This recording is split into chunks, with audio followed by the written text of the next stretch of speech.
So don't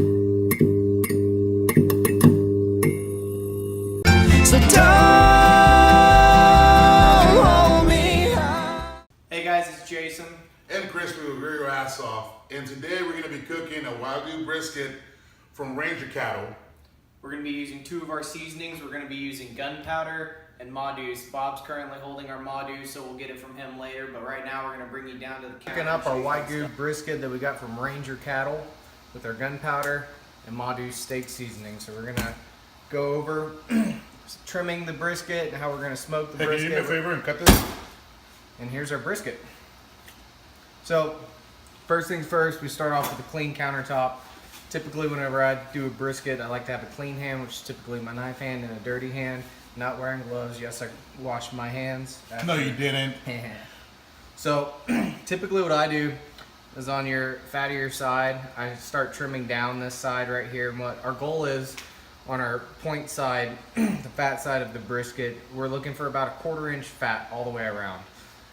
You'll get into some of your decal down here that we're going to trim off a lot of this really hard fat that's not going to render throughout our cook. So easiest way with a brisket is typically cut, and once you get it going good, the fat will actually work itself off. I'm going to try that on myself. And then you can just readjust your knife blade if you're getting in too deep. That's what she said. But typically we like it a little deep. So as you can see, I'm just holding up the fat, really letting the knife do a lot of the work. And as you get closer to your flat, you'll see we got a little close right there. You'll slowly start coming down. This is going to have a lot more fat than down here on your flat. So again, we'll just keep on carving away. With briskets, you can really go at these all day long if you want to and make it a super long process, especially if you're doing a competition. I'm normally not like that. I normally like to go ahead, do a quick trim, and get it rolling.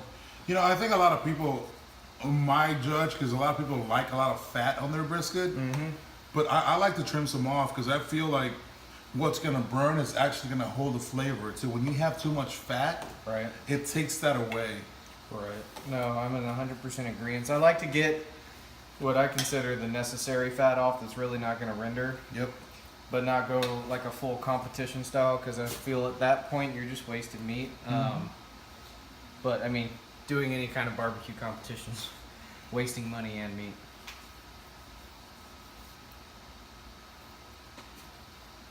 When you see the marbling inside this brisket is absolutely amazing. So I'm going to trim up some of this fat. As you can see already, this fat's pretty even. This was a good cow. An awesome cut of meat. Oh, yeah. So I'm just going to trim it up, make it look a little bit nicer on this side. And Crispy, why don't you tell us about where you got this meat from? Yeah, so a buddy of mine here local in Texas, former Ranger, and he started his own cattle company. So what he's doing is it's 100% Wagyu. All his cows, males or females, are registered. Their calves are all registered. It's man, it's pretty amazing. I went out there and saw the whole operation, and it was pretty awesome to see and what he's doing. So if you're looking for Wagyu and you want to treat yourself, go look him up. They're on Instagram under Ranger Cattle. The dude's a pretty awesome guy, man. You guys will like him. So Josh, thanks for providing this brisket for us to cook today.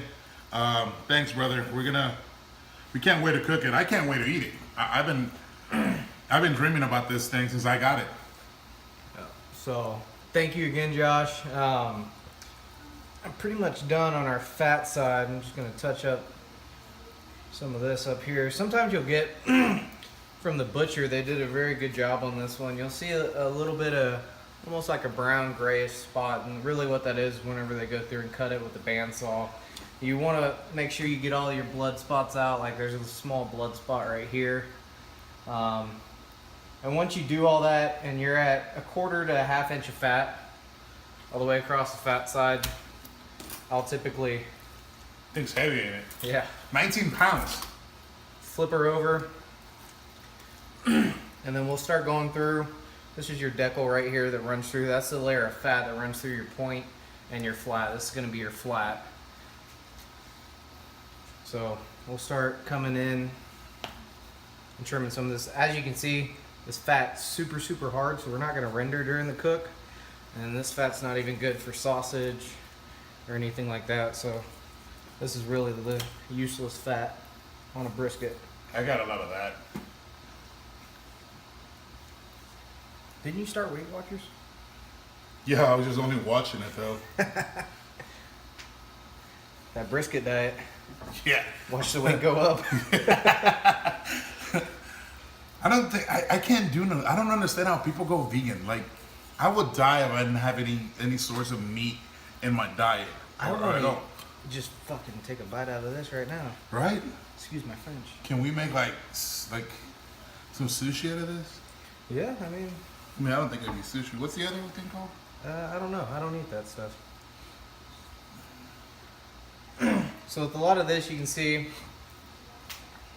your skin right here, silver skin, fascia, whatever you want to call it. If you're going through and you're doing a competition, a lot of guys will work underneath it. Butter knife works well and work on slowly pulling it up. And my opinion, if I'm cooking it for myself, I'll just typically work some of this fat off and just get that going. Try and clean up the bottom of it. This is going to be your leaner cut of a brisket where it comes from. So if you come in to a restaurant and ask for a lean cut, it's going to come off of your flat right here, and your moist is going to come off of your point. This is where all the good stuff comes from. Yeah, I love the moist. Moist brisket's my favorite. I'm not a big fan of a lean. It all depends on who cooks it, in my opinion. If you do if it's fresh, I don't mind it. But again, I mean, brisket's good because it's fatty. You got marbling running all through it, especially with this one.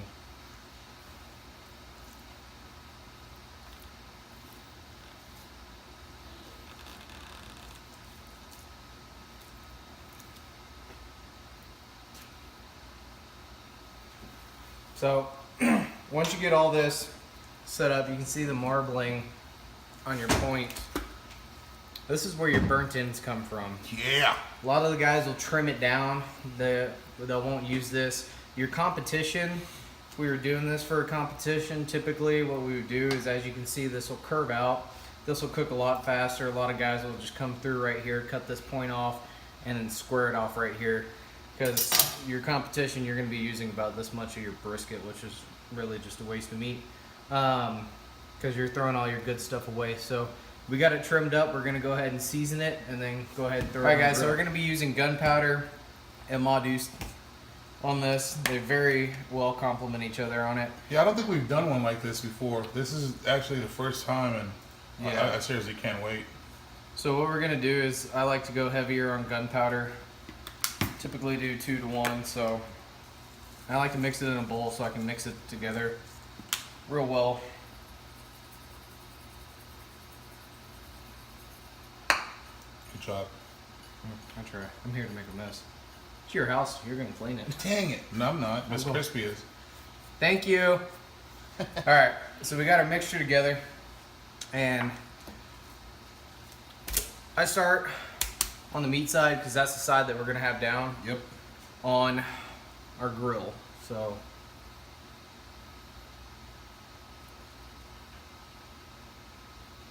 just get it nice and even coat Yeah, that looks good already. Can we just eat it like this? all the way on. One of the things I found is if you keep your hand like this as you do the sides, it really helps put an even coat on the side.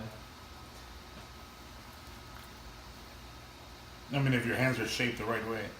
Yeah, you might need help. Yeah. Can I just use your hands from now on? You need mental help anyways. Pretty much. I mean, I don't want to go. They don't know what they're talking about. I will not go in your house. I like the closet.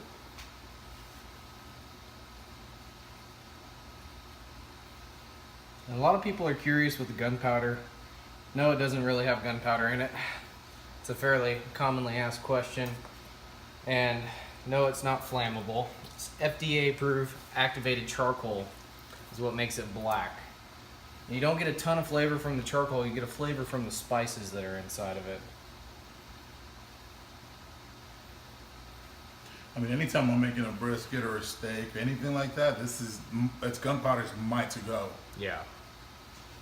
Like even some of the ribs, I mean, everything I've cooked has gunpowder in it. And that's with all of the seasonings. I try to make them as universal as possible.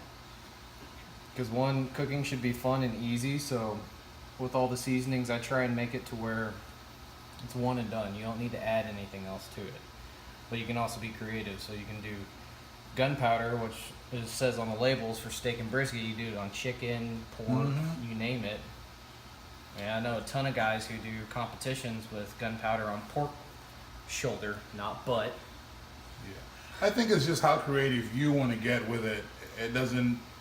I don't think you should just go off the label on what things you can use it on. It's just get creative with it and go crazy, you know? So we'll just finish off our last little bit. All right.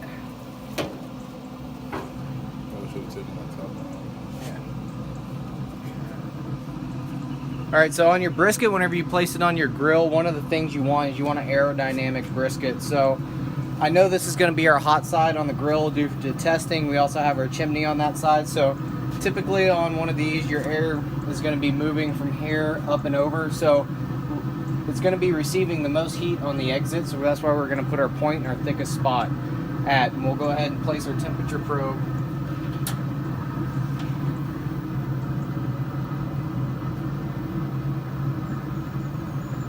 Side of it, close this guy up. So our brisket's at 160 degrees. It's time to wrap. We're running low on foil, so we're going to do a little bit of an alternative method to the Texas crunch. So we're going to take our brisket, set inside the pan, and just go ahead and cover the pan. You'll get the same effect, and you'll collect more of your juices. So pro tip, use some paper towels or rags, and it'll help you keep that awesome bark you've been working so hard for.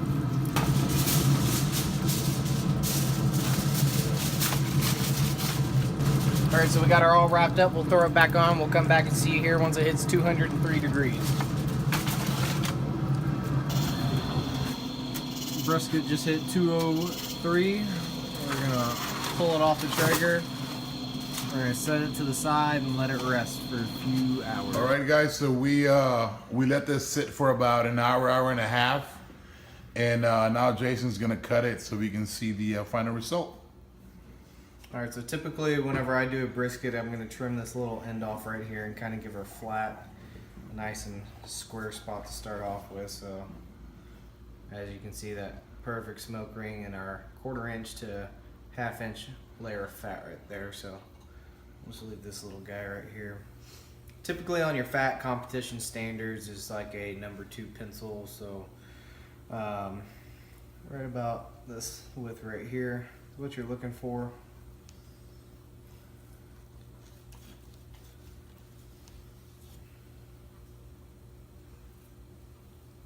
And if you'll notice, typically on your skinnier, less fat end of the flat, it will be a little bit harder. It's very hard to cut that, make it completely even in your cook. He's lying, he just doesn't know what he's doing.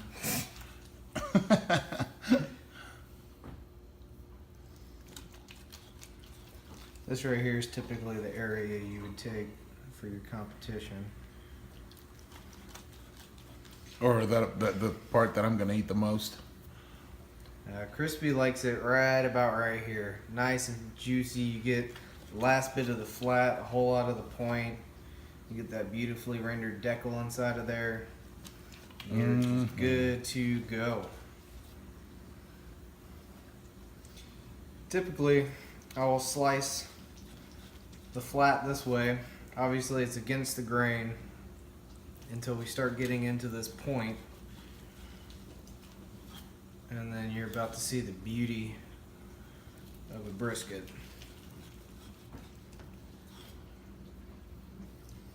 And this Wagyu brisket has one hell of a point on it.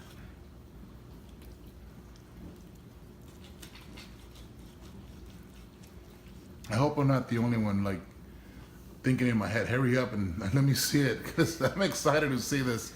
Look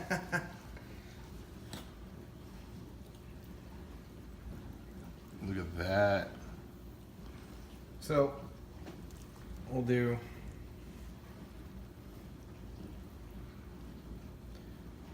nice little test right there. On a brisket, you want the brisket to be able to hang under its own weight, but as you pull it apart, nice and simple pull. That right there is a good brisket. So move these guys out of the way, turn our cutting board. Now we're starting to get up inside the point. I'm gonna go ahead and cut this guy right in half, because your grain of the meat is actually gonna start turning once we get higher and higher into the point. Mm-hmm. So with the brisket, you always want to cut against the grain because it is a harder meat. And that is what you're looking for. So from this point on, we'll be taking our moist or fatty area That's my favorite part. of the brisket and be cutting this direction. Typically with this, you want it about 3/8 of an inch. Can go a little bit thicker. I prefer it a little bit thicker. I don't like going as small as a competition style cut. This is typically my preference right here.